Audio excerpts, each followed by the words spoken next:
Halo, co-friend. Pada soal ini, kita akan mencari resultan dari ketiga vektor gaya ini.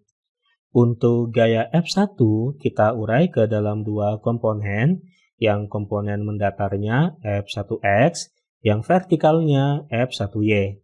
Yang F3, komponen mendatarnya F3X, yang vertikalnya di sini F3Y.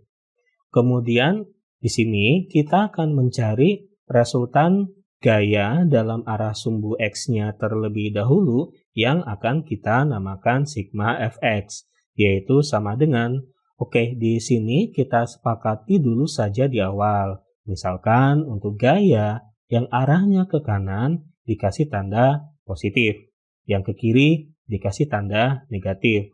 Jadi F1X min F3X.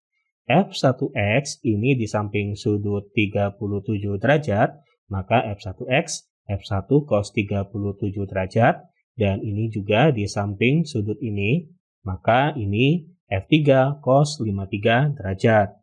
Kita masukkan, di soal sudah diketahui besar gaya F1-nya 10 Newton, cos 37 derajat 0,8, F3-nya 15 Newton cos 53 derajat 0,6.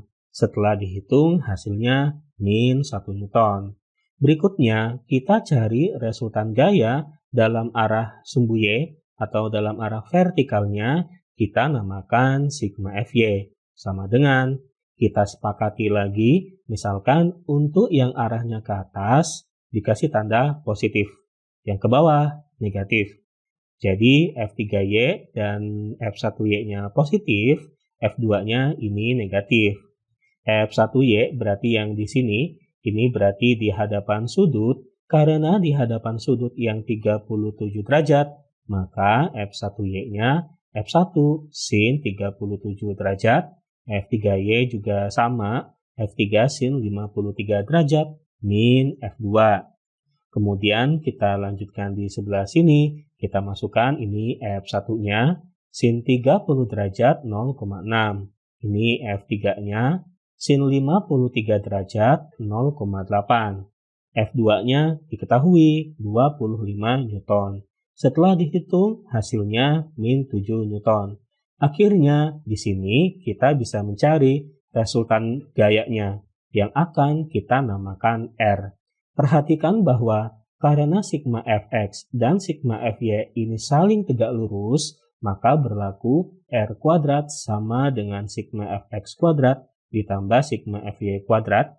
Ini kita masukkan min 7. Lalu kedua ruas akan kita akarkan sehingga R sama dengan 7,07 Newton.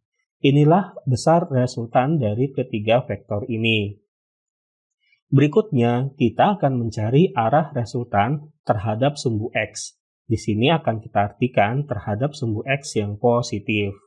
Untuk mencari ke mana arah dari resultannya, bisa kita gunakan persamaan ini, yaitu tan theta sama dengan sigma Fy dibagi dengan sigma Fx. Adapun arahnya nanti, ini dinyatakan dalam bentuk sudut yang di sini, seperti itu. Kemudian kita masukkan ini min 7, ini min 1, hasilnya 7.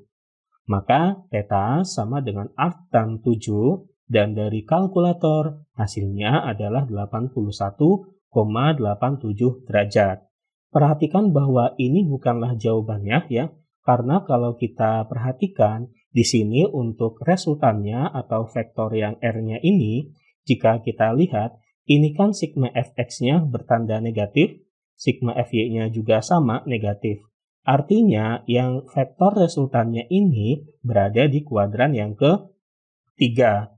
Ini kuadran yang ketiga, sementara sudut theta di sini, ini kan terhadap sumbu X yang positif.